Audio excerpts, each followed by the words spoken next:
The power of policy. Hello, I'm Dave Cunningham, Design Ops and Accessibility Lead at the Co-op. I've tried and failed to implement accessibility at scale before. I've run training sessions, I've done audits. It's really tough, and often when you leave the business, so does the desire of the team. Even when I've built momentum, accessibility would often be an add-on, something that we do later down the line, or we had to show that commercial value.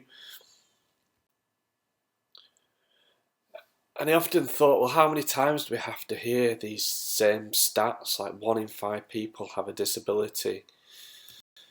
And how many companies need to be sued? We know that digital lawsuits tripled in the US between 2017 and 2018.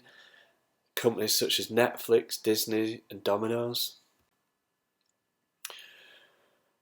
And why is accessibility not part of everything we do? The Web Content Accessibility Guidelines have been around for over 20 years, and we all know that this is the right thing to do. But the reality is that teams can be overwhelmed and not have the support and tools, and they often don't have buy-in from the boardroom, or there is just so much like technical or accessibility debt, people are just unsure where to start. So perhaps we need an angry army or a Julius Caesar to come in and rule the roost of accessibility. Well, actually, maybe that's not a bad idea as it sounds. The Romans were very successful at influencing culture.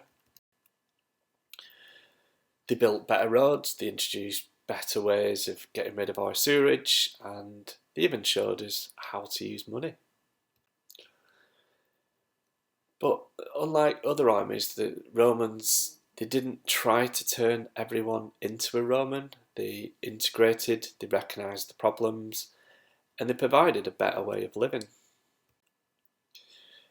They were so successful that Rome is often known as the Eternal City, and we're still benefiting from the roads that the Romans built today.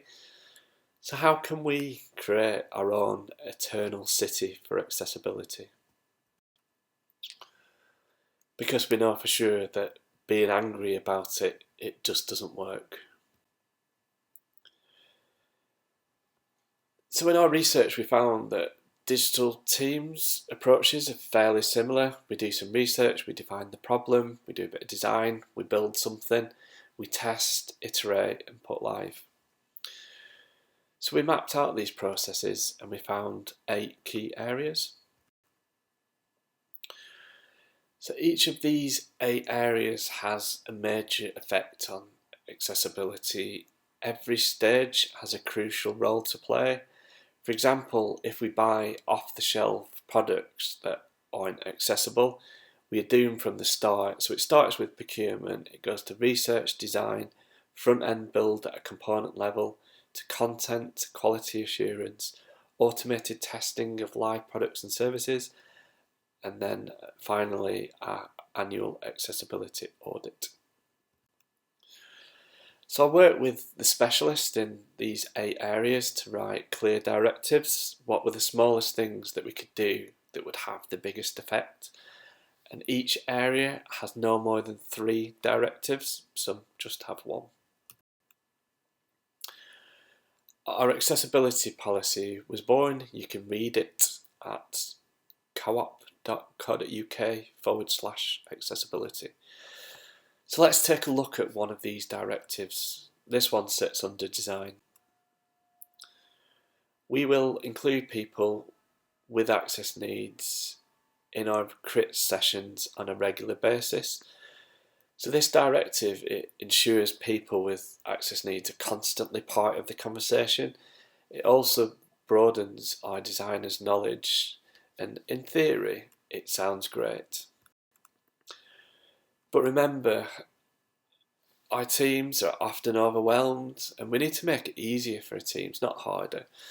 So recruitment could take weeks, there would be loads of admin, so what can we do? So to help, we brought in Fable. We now have an army of accessibility experts that we can do crits with. It takes 2 minutes to do a request, and sessions are available within 48 hours. This was a comment from one of our designers. We've had lots of these, so I've never seen somebody navigate with voice alone. So gradually we're building up people's skills and awareness so we can catch these issues early on.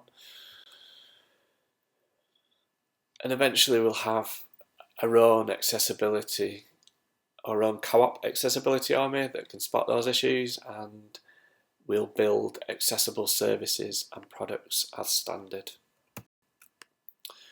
So how's the rest of the accessibility policy going? So we've got products down the left and directives across the top. There's a long way to go, and it's really hard. And in total, there are 255 directives across 15 product teams. But we're making progress. We're around 20% there, and we're aiming for 90%. It's great to see that progress. And accessibility at scale is a million little nudges all the time. Our policy, it doesn't fix all the old issues, but it enables that constant conversation that accessibility needs. So to summarise, get to know your teams, fit into the way that they're working. Be intentional, form habits. I'd recommend reading Atomic Habits by James Clear. And measure your progress. Keep track of those directives. If they're not quite right, evolve them, change them. The end goal is to make products and services that are accessible.